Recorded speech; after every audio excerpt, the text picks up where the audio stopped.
Internship actual process. Learn the practical skills of a freight virtual assistant. You don't have to fake it till you make it. Transition from internship to employment. Join Freight Courses community and embark on journey that turns internships into lifelong opportunities. Hello, ako nga po pala si Benson Placio, isa sa mga natulungan ng Freight Courses 101 sa paghanap ng kliyente. Maraming salamat po.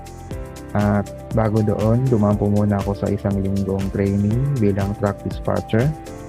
Okay naman po yung experience ko doon. Hindi naman po ako masyadong nahirapan kasi may mga idea na po ako sa proseso dahil sa mga natutunan ko sa online course ng Freight Courses 101.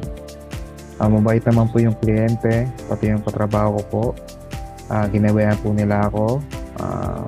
Tinuro pa nila kung ano pa yung dapat kong malaman at sa mga gagawin pa. In overall, napakaganda. Okay. Kaya ang laking pasasalamat ko sa Freight Courses 101. Di mahirap intindihin yung mga itinuro nila at di ako pinabayaan. Ito na po, magsisimula na po ako sa August 28, 2023 bilang truck dispatcher. At saka po sa mga aspiring BA dyan sa industriyang ito, huwag po kayo mawala ng pag-asa. Konting tiyaga lang at huwag susuko. Kaya-kaya yan.